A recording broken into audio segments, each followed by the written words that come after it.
We are in an ambulance on our way to the hospital again, to the ER. He has a fever and his heart is racing, so they think it might be a sign of infection again.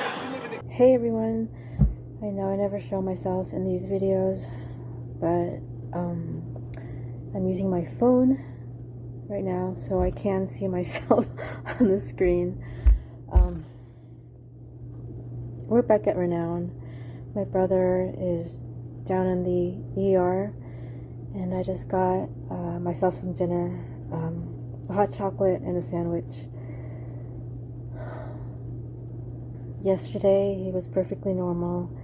He got up, got dressed, by himself by the way, and he had lunch with two of his friends who had driven, I think, 10 hours to see him, and they all had In-N-Out burger, and so he spent the afternoon with them on the front porch, and he was perfectly normal, you know. And the only thing that worried me last night was,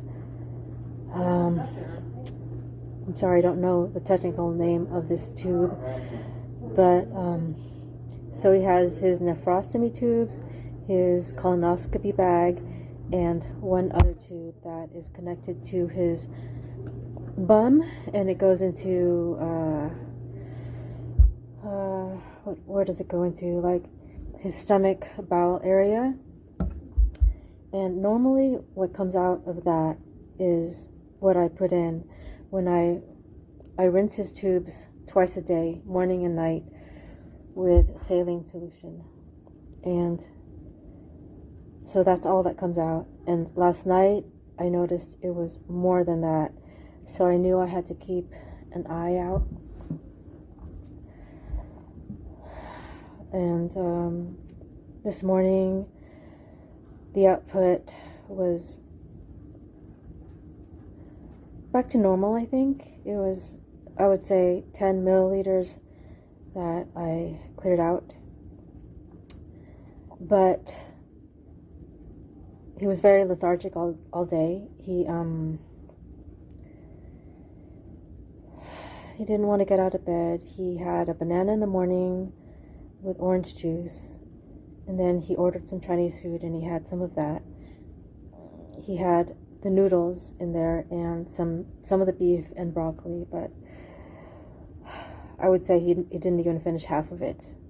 And so I think the worst part about all this is you always go back and you think, oh, I should have checked up on him more.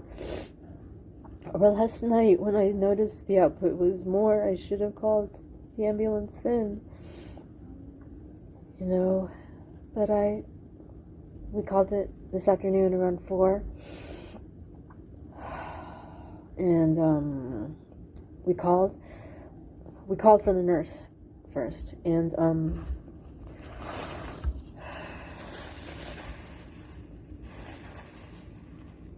you know, she came by and checked his vitals, and she determined that it looked like an infection, you know, and he had a rapid heart rate, and his temperature was 101.5. When she measured it, it was normal. It was 98 point something. But then she tried with our thermometer, and it was 101.2. So, you know, oh, before that, Richie was trying to tell me something, when I was asking him about, like, did he want to sit up and eat, and he was asking me something, he was trying to tell me something, and it didn't make any sense. Like, it was, I have to say, gobbledygook. Like, the only word that made sense was the word magazine. like he wanted something, but I don't know. Anyway, that's what really scared me. That's when I called the nurse, and now we're in the ER, and they were basically saying we might have caught it early enough that it won't be as bad as last time, and I don't know. I guess what's hardest, besides going over the steps and thinking I could have done this or that, is just hoping that it could have been just a straight shot, like one chemo treatment after another, and just get through these 5 more. And but the people we're staying with, Christina, was telling me how her father, who she nursed through cancer, was in and out of the hospital, and I know Auntie Maravik is in and out of the hospital, and so I know what's happening is normal, but it doesn't make it easier to deal with, especially because a few days ago we were talking about Richie's plans for the future, and he needs that, though. I think he needs something to look forward to, and yeah, so I guess I'm rambling way too long. Anyway, I'll keep everyone posted. I'm gonna go back down there and see how he's doing. Okay, so before I forget, I spoke to the doctor in the ER recently, and he was saying that the lowered output in the nephrostomy bags is probably caused by kidney damage, but it can be fixed with fluids. Also, he has a UTI, and they're giving him some really powerful antibiotics at the moment, and his body is working really hard to heal itself.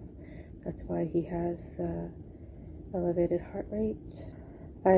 I was doing this lymphatic massage on Richie when he had all that water gain, right? And it worked, like just a few times was enough to get the body fluids moving, and his body returned back to normal in a few days. And now I'm thinking maybe I should have been doing that all along, just in case, to keep his body flowing correctly. I don't know. So I've been into Reiki for off and on over the years, and I even took some Reiki classes way back, and about a year ago I got into it again, and I have bad knees, or I had bad knees, and so due to lack of exercise, and so like when I would go up the stairs, my knees would bother me, and so I wanted to do something about that, and I used Reiki, and I was able to heal my right knee to the point where even now, over a year later, it's still perfectly fine, but I was not able to do it on my left knee, and I think it's because I put a lot of pressure on myself.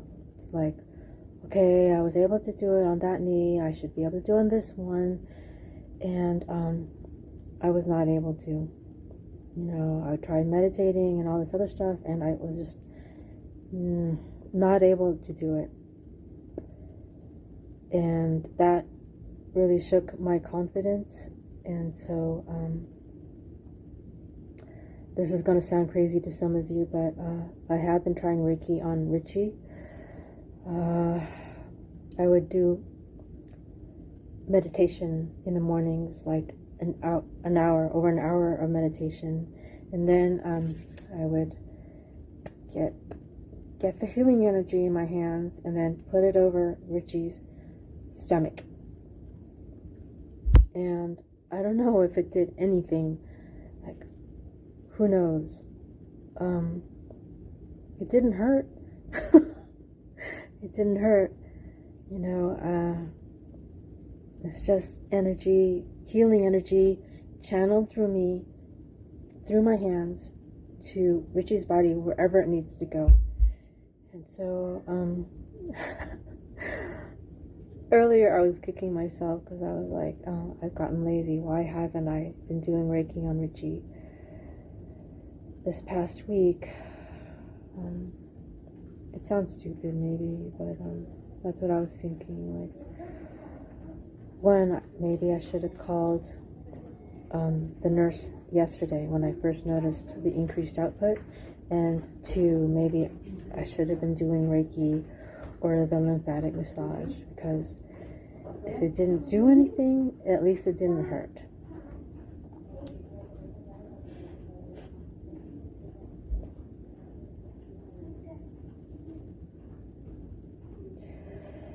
I think no matter how this thing goes, I'm always going to have questions, and I'm always going to have doubts, and I'm always going to think, I should have done this instead of that.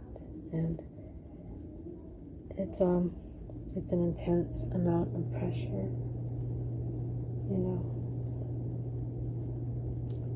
So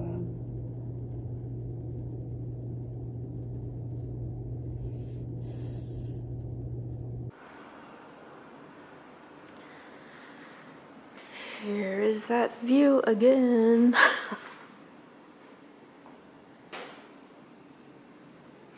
This morning, the curly-haired doctor, the hospice doctor, came in, and I immediately got scared. And I'm like, oh no, not him. But he seemed nicer. So we'll see what he says.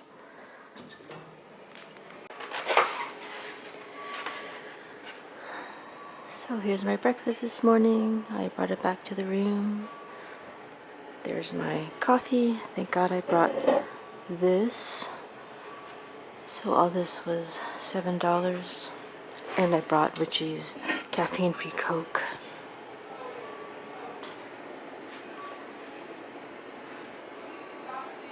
He's resting now. They're going to give him blood sometime this morning. I'm not sure when though. And here are his vitals.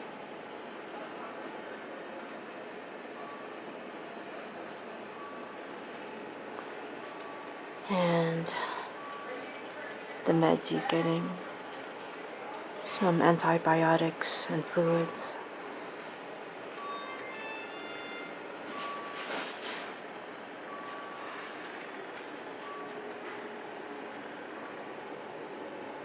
His temperature is 97.2, I think. Yeah, and I know I already sent photos of this to some of the relatives, but just for the update. Richie seems to be feeling better, at least. Thank God.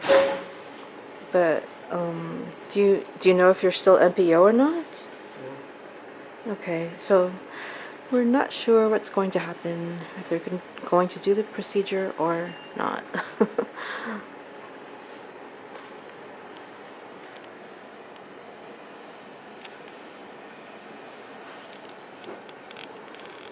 But I think it's pretty certain they will give him blood this morning, because they said all the fluids they gave him last night, what was it, caused his hemoglobin to dip.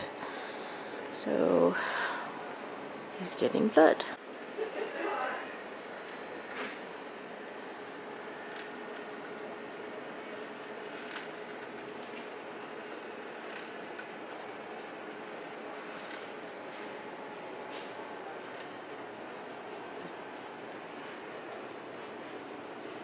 How are you feeling, Richie?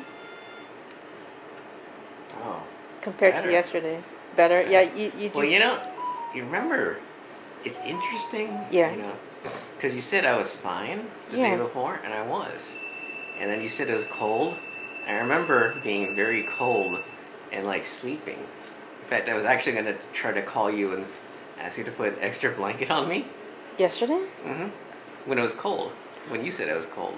It's funny because you were also asking for the fan on. Yeah, well, And that's that, the thing. That's after. yeah. That's after, and I'm thinking that's when the infection got a hold of me.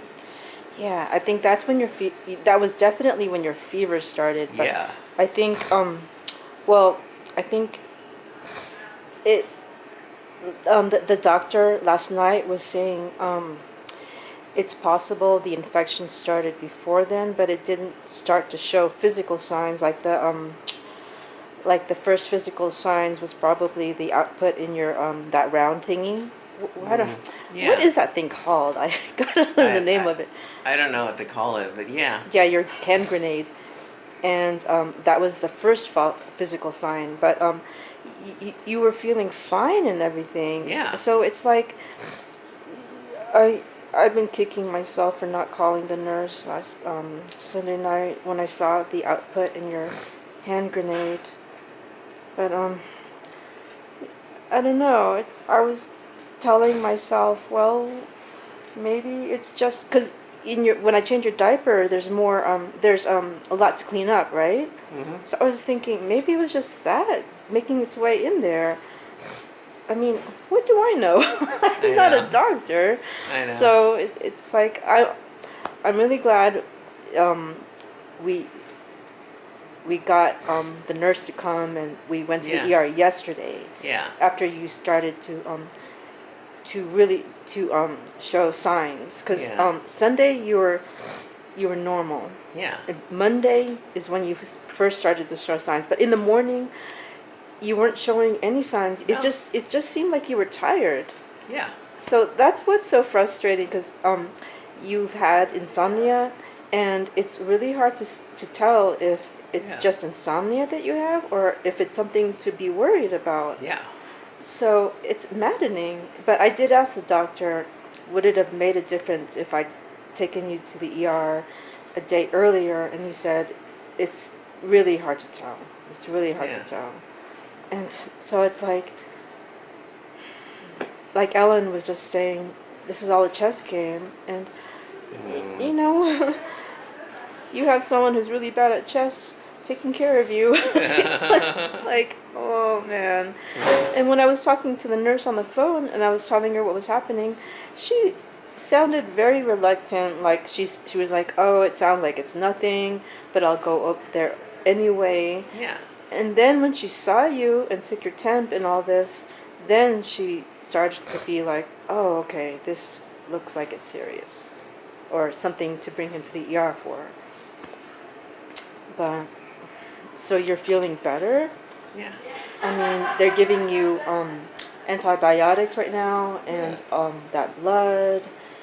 And it's just, we have to see if you're still NPO. The doctor who was just in here said he's going to talk to the other doctors and see, but I don't know how long that's going to take because you haven't eaten or drunk anything and it's 10 a.m. I know. You must be thirsty. Mm-hmm. Well, I'm all right. You're all right. Okay, good. Cause you. I think it's because they've been giving it me through the IV. Oh, that's true. Yeah. Yeah. Okay. Well. Plus, the hospital's not going to give me what I really want anyway. What are you craving? I wanted some McNuggets. Oh man, like, we can DoorDash that Mm-hmm. as soon as you're not NPO anymore. I know. So I don't know what they're gonna decide to do, because because the night doctor was saying these tubes might be the cause of your infection. So if they are the cause, it's like, why wouldn't you change them? But then Ellen was saying the day doctor might be thinking it's too much stress on your body to handle right now, and just wait and see what the antibiotics do. So, God, it's And they did tell me that when they put these in, that might happen. exactly. I remember that they told you it might happen, and so it's like, But of course, it's the only way for me to go pee. Literally, yeah, there's no other way. I mean, I there's no way for me to flush this. I've only been flushing the hand grenade thing, so No, but I meant, yeah, yeah, yeah. yeah. Otherwise, I wouldn't be able to go pee at all. Exactly, and because the doctor last night was saying the lowered output, because remember I've been asking you if you've been drinking enough, and I've been pushing you to drink more water, Yeah. and because the output in your bags has not been as Corresponding. like every morning it's usually full, but the Yeah. last 2 days it has not been full, so I've been worried about that. And he was saying that might have been caused by some kidney damage, but that I don't know if you must have been asleep last night when he came in, but he was saying it was possibly caused by kidney damage, but it can be fixed by giving you fluids. So that's exactly what they're doing right now. I guess they're fixing your kidneys. God, all of this is so like Stress.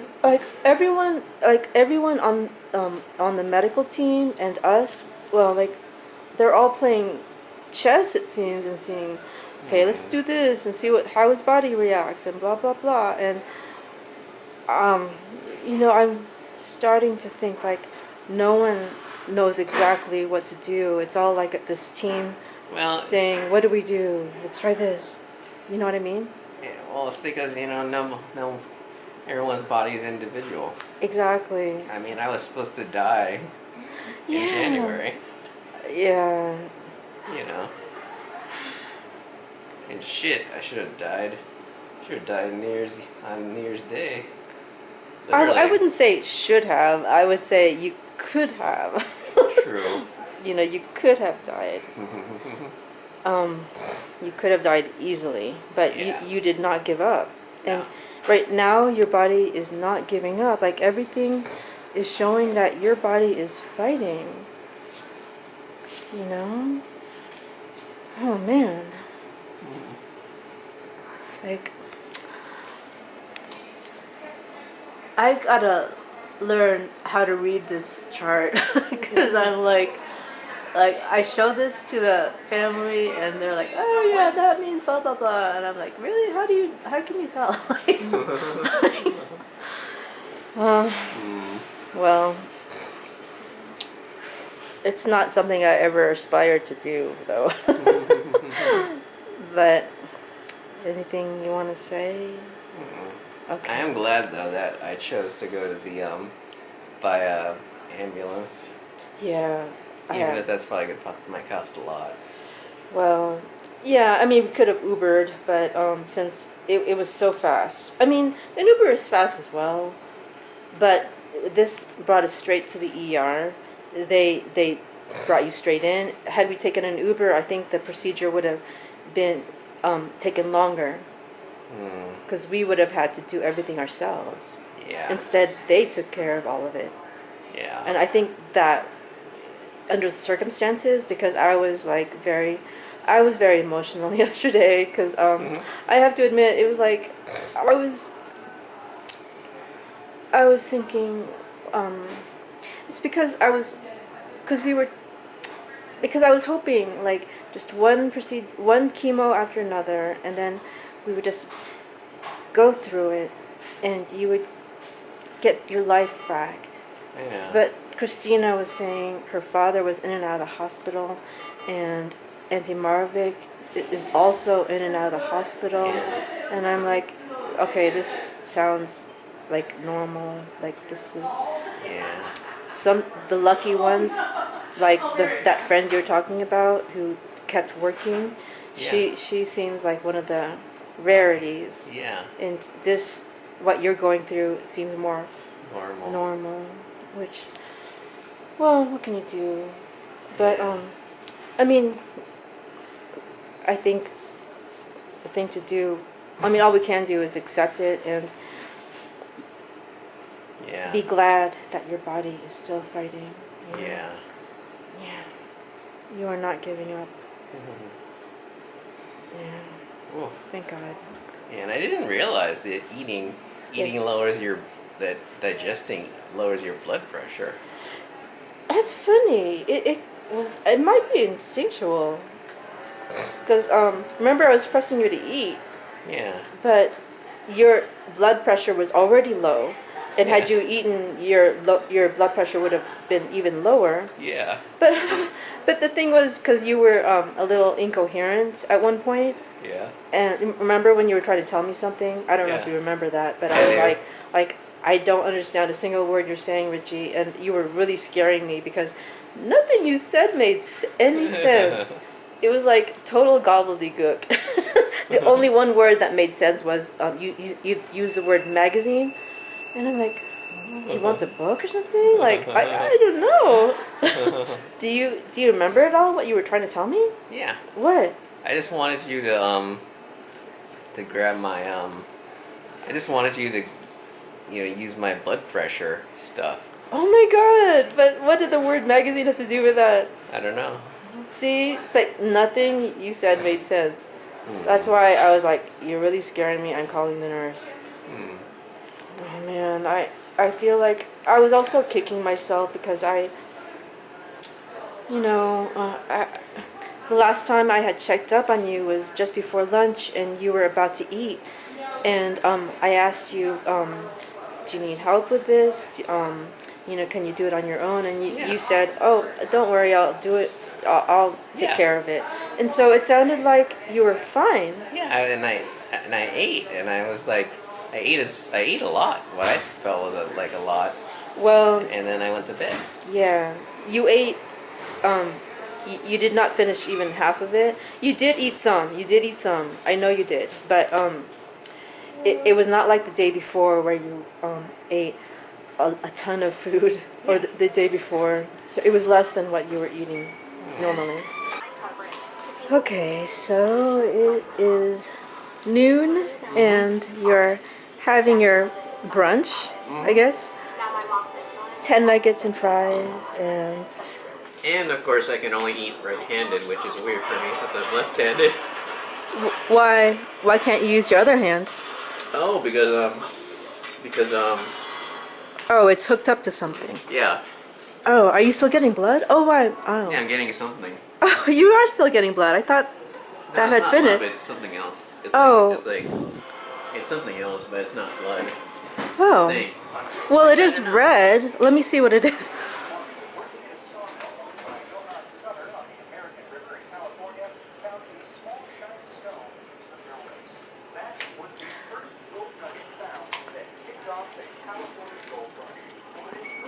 So you're getting norepinephrine, that's the antibiotic, I think, and ferric gluconate, magnesium sulfate, and some IV fluid. Yeah. I see. Anyway, it's good to see you eating and feeling better. Yeah, even if it is with my hand, which oh, which is ironic. Because technically I'm ambidextrous, but there are just certain things I can't do with my right hand. Oh, eating is not something you're able to do with your right hand? And I didn't realize I had things to thicken up your blood pressure. Oh, right. They've been giving you. Where were they giving you steroids? Something. Yeah, to control your blood pressure and everything. Do you know what else? Oh yeah, the wound team was just here. They cleaned and change your dressing down there, and they and we still don't know whether they're going to flush your port or not, which is really strange. But I guess if it was really important, they would have done it by now. I mean, I don't know.